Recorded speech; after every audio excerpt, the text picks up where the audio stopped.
Kalpasan ti State of the Nation Address ti Presidente adamot ti makunkuna a kontra sona. Dito katradisyon iti Senado kan House of Representatives kas parang tubngar ti minority iti sumagmamano nga imbetla ti Presidente. Kasano kanina ito'y adaritalya ni Diane Monica Tukay. Idila ang kalman, imbida ni President Ferdinand Marcos Jr. nagiti na aramidan ti administrasyon iti 5 atawan. Ken ti aramidan pa iti administrasyon iti nabatbati a 2 atawan. Nupay kasta, itamat lang al daw ti sesyon ti Senado amay patumpalmat ti kontrasona ti oposisyon. SONA is an opportunity to give some certainty.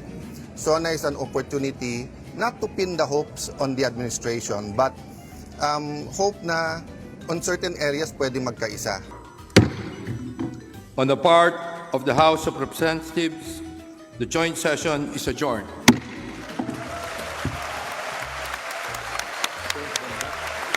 Iti kontrasona, tampok dito'y dagiti isyo a patsyendaan nalipatan, haan a narisot, wenno kasapulan ti dakdakkel nga atensyon ti gobyerno. Daytoy a tradisyon ket nagbalinan a pasat ti demokratiko a proseso iti pagilian, kaniyan ninaw na ti konstitusyonal a prinsipyo, amang sigurado ken agbalanse iti ehekutibo ken lehislatibo. Kabayatan na idinapalabas sa tawan, iti may 3 asona ni PBBM, daytoy tinagbalin a reaksyon met ti minority iti House of Representatives.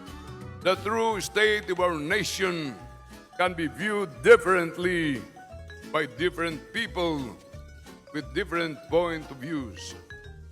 But while opinions may differ, facts are facts. And it is with these facts that we must confront the continually evolving issues that face our country.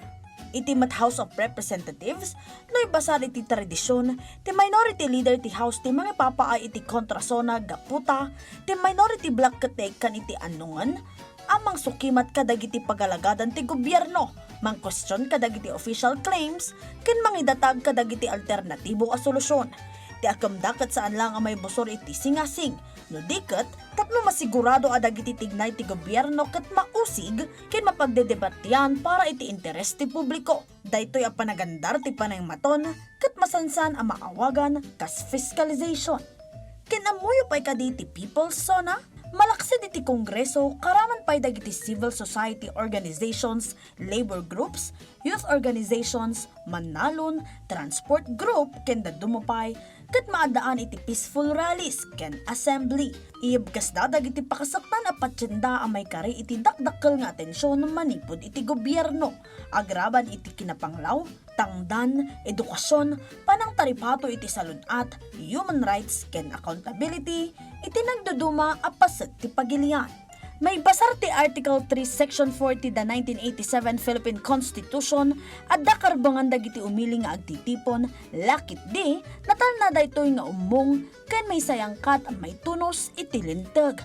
Kamaudyanan na, ti kontrasona kat saan amang sukat iti palawag ti presidente. Imbaskit di, mangitatag daytoy iti alternatibo a panang matmat iti kasasaad ti nasyon.